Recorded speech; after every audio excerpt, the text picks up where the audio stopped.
Once upon a time, there was a little girl. Once her rich father married an evil stepmother.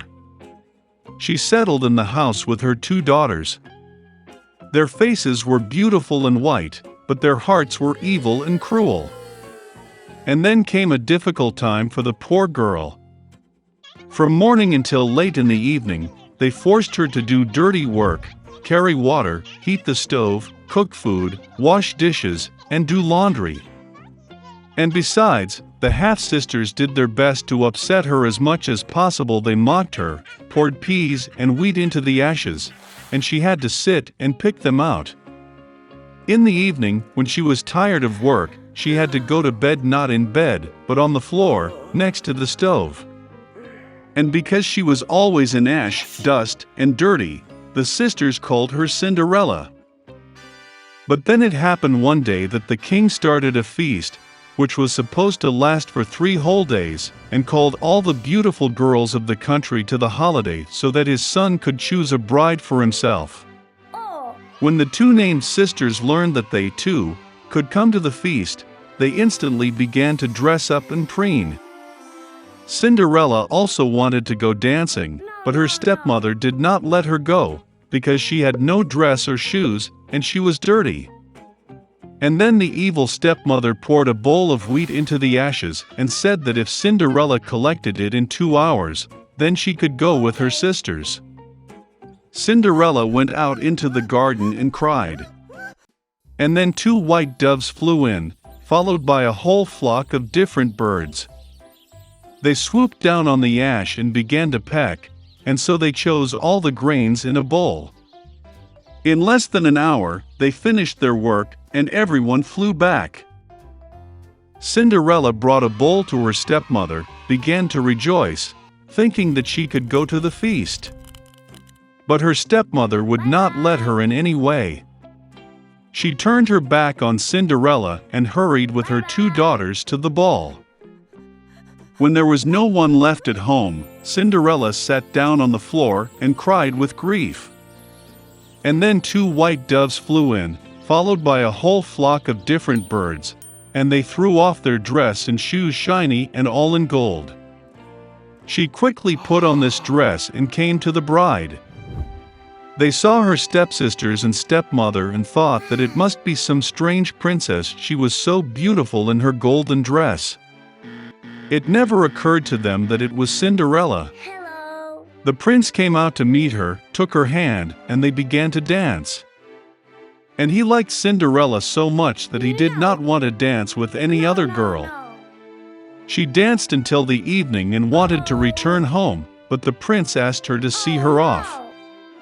He wanted to know whose beautiful girl this is, and where she lives. But Cinderella ran away from him and climbed onto the dovecot. The prince ordered to destroy the dovecot, but there was no one in it. And nowhere near could he find his beautiful stranger. No one could have guessed that Cinderella was rescued by pigeons that took her home. The prince was upset and went to the palace with his head down. And suddenly he saw a shoe, lifted it up. It was so small and elegant and all of pure gold. The prince guessed that when Cinderella ran away from him, the shoe from her left foot remained on one of the steps. The prince was delighted and ordered to find the mistress of this shoe, and to whom it suits he will marry that one. The parents returned from the ball. They saw that Cinderella was asleep in her shirt on ash, and a dim light was on by the stove. Both sisters went to their rooms, hoping that tomorrow they would be lucky enough to put on the golden slipper. The next day, the prince came to their house, and said that everyone who wants to try on the shoe of his future wife should come out. 2 sisters came out, and the stepmother locked Cinderella in the house and did not let her out.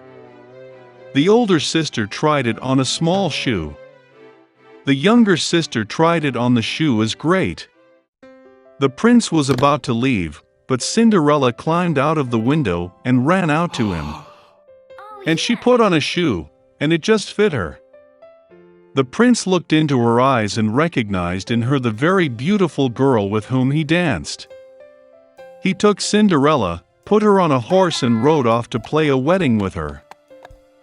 And he ordered the sisters and stepmother to be locked in their house and never let them out of there.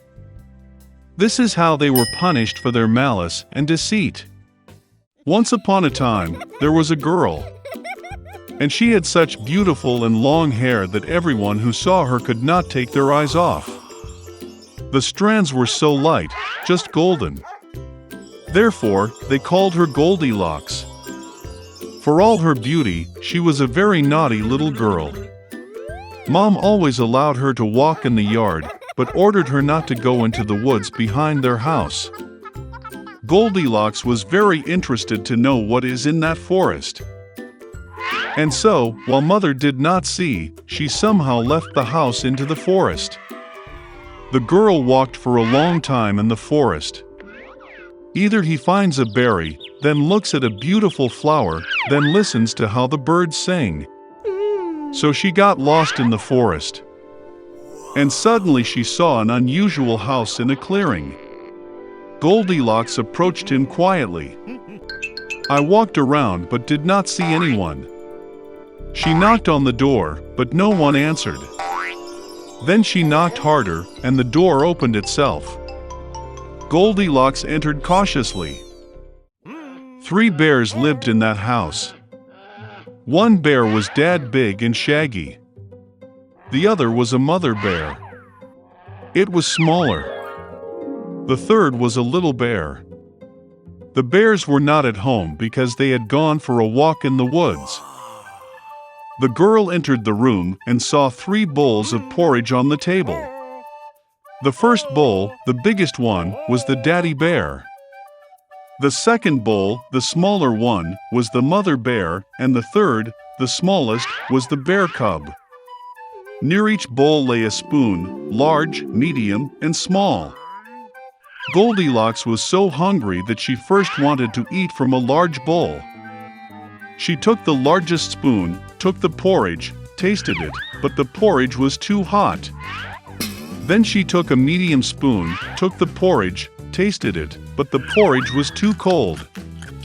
Finally, she took a small spoon and tasted the porridge from the small bowl. This porridge was neither hot nor cold, just right. And Goldilocks ate all the porridge from the little bowl. After eating, the girl wanted to sit and saw 3 chairs near the stove, one large, another smaller, and the third, very small, with a little red pillow. First, she tried to climb into the largest chair, but could not.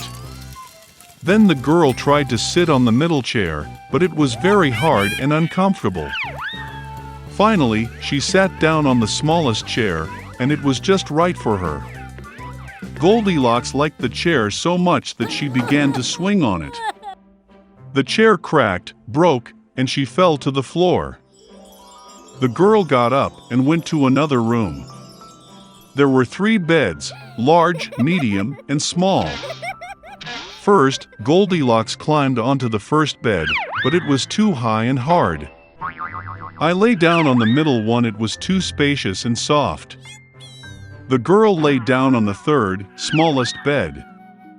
She was just right for her. Goldilocks felt so comfortable and cozy that she quickly fell asleep. The girl was fast asleep when the bear family returned home. The bears got very hungry and immediately went to the table. Seeing his bowl, Papa Bear got really angry. Someone was eating my porridge. He growled. The bear mother also looked into her bowl and growled less loudly. Someone was eating from my bowl too. And the bear cub, seeing his empty bowl, cried loudly. Someone didn't just eat from my bowl, he ate all my porridge. The bears smelled something was wrong, left the table, and began to look around. Daddy Bear noticed that someone moved his chair and growled in a terrible voice. Someone was sitting on my chair. The bear mother looked at her chair and complained. Someone was sitting on my chair and moved it from its place. And then, the bear looked at his broken chair and again cried loudly. Someone did not just sit on my chair, but broke it. All three bears went cautiously into the bedroom. Someone was lying on my bed and crumpled it. Papa Bear roared in a terrible voice. And someone was lying on my bed too and crumpled it, growled the mother bear. The teddy bear looked at his bed and cried again. Someone was lying on my bed. And then he saw the girl and squealed in a thin voice, and still sleeps in her. Dad and Mom bears came to the bed and saw that a little girl was sleeping there. Goldilocks woke up from the cry of a bear cub, and was very frightened. There were 3 bears in front of her. She instantly jumped out of the house and ran wherever her eyes looked, without looking back. The girl ran for a long time. She was very tired, and then she saw her mother, who was looking for her missing daughter in the forest. Since then, Goldilocks always listened to her mother and did nothing without her permission. She became a very obedient, kind, and good girl.